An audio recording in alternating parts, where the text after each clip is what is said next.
জাকসু নির্বাচনের জন্য অপেক্ষা করছিলাম।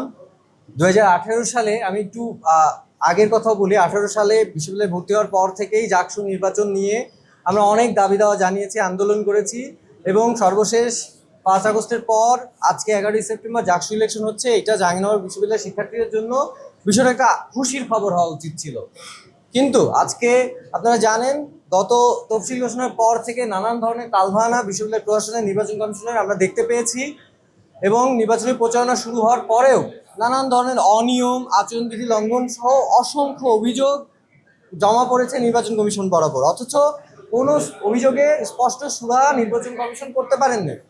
আজকে সকাল থেকে ভোট গ্রহণ প্রক্রিয়া যখন শুরু হয়, সকালটাই আসলে আমরা দেখতে পেয়েছি অস্বচ্ছতা এবং নানান ধরনের পক্ষপাত দুষ্ট আচরণ নির্বাচন কমিশন থেকে শুরু করে পুরো বিশ্ববিদ্যালয় প্রশাসনের। গতকাল রাত 2টার পরে আমাদেরকে জানানো হয়েছে যে পোলিং এজেন্ট যুক্ত করা যাবে।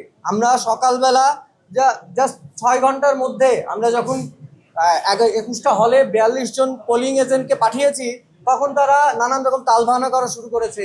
ছবি লাগবে, প্রার্থী সাইন লাগবে, তারপরে হচ্ছে যে এখন অ্যাড করা যাবে না, নানান ধরনের তালবাহানা তারা করেছে এবং এক পর্যায়ে তারা এটাও বলেছে আমাদের উপর আস্থা রাখো, পোলিং এজেন্ট লাগবে না।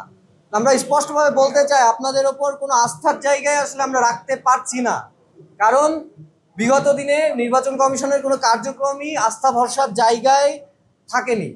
তো আমরা আসলে আজকে সারাদিনের পরিস্থিতি আপনারা জানেন যে এই হল ওই হল দৌড়াদৌড়িতেই আমাদের পুরোটা সময় কেটে গেছে, কারণ আমরা একবার শুনছি কাবুদ্দিন হলে ঝামেলা হয়েছে, ভোট বন্ধ আছে, একবার শুনছি রফিক জব্বর হলে ঝামেলা হয়েছে, ভোট বন্ধ আছে, একবার জাহানারা ইমামের হলের খোঁজ পাচ্ছি, এমন আশঙ্কাজনক খোঁজও পাচ্ছি যেটা আসলে মানে বর্ণনাতীত, যেটা জাহাঙ্গীরনগরের ইতিহাসে আসলে ঘটার কথা না, সেই ধরনের ঘটনা আমরা পেয়েছি।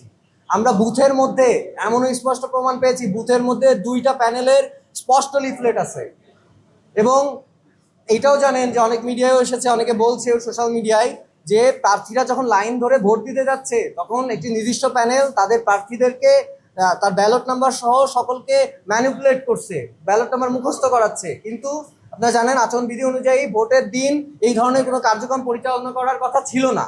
এবং সবচেয়ে ভয়ানক ব্যাপার, আপনি দেখেন বুথের মধ্যে যেখানে ভোট দিব সেখানে 2টা প্যানেল পোস্টার পাওয়া গেছে। ভয়ানক একটা তথ্য। তো আমরা কিছুক্ষণ আগে সংবাদ সম্মেলন করেছি, আরো ক্ষোভের কথা জানিয়েছি। আমি এখন ভোট দিলাম, আমরা এখন অব্দি ভরসা রাখতে চাই, কিন্তু আপনি জানেন যে আমরা কিছুক্ষণ আগেও সংবাদ সম্মেলন করে জানিয়েছি যে আসলে কত ধরনের অনিয়ম হয়েছে, সেই সমস্ত প্রমাণ আমাদের কাছে আছে। যিনি সুষ্ঠু নির্বাচন দাবি করেছেন তার বিরুদ্ধেও অনেক অভিযোগ দেওয়া যাবে, তার প্যানেলের বিরুদ্ধে অভিযোগ দেওয়া যাবে।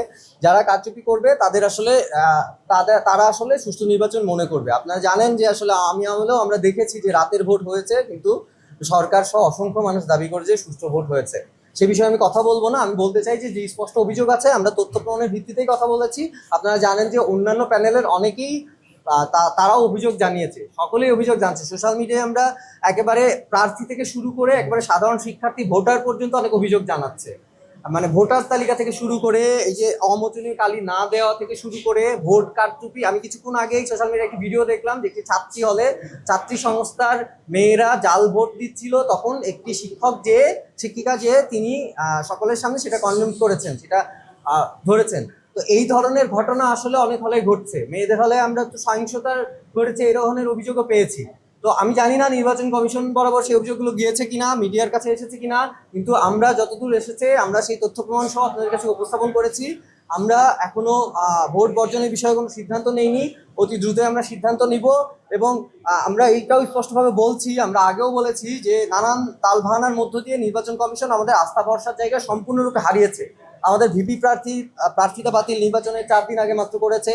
তো সমস্ত রকম মানে কার্যক্রম, অনাস্থার কার্যক্রম তারা পরিচালনা করেছে। এখনো 1 ঘন্টা সময় আছে, তো এর আগে আমরা আশা করি একটা স্পষ্ট ডিসিশন আপনাদের জানাবো। বিশ্ববিদ্যালয় প্রশাসন হচ্ছে যে ওএমআর মেশিনের মাধ্যমে ভোট গণনা করার দাবি করেছিলেন।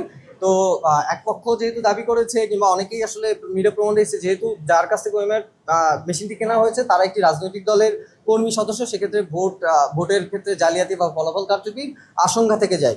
তো সেই জায়গা থেকে অনেকে বলেছে ম্যানুয়াল পদ্ধতিও গণনা করক। আমরাও তখন বলেছিলাম যে আপনি মেশিনেও গণনা করেন, ম্যানুয়ালেও গণনা করেন, কিন্তু সম্ভবত বিশ্ববিদ্যালয় প্রশাসন একটা অ্যানাউন্সমেন্ট দিয়েছে তারা ম্যানুয়ালি গণনা করবে।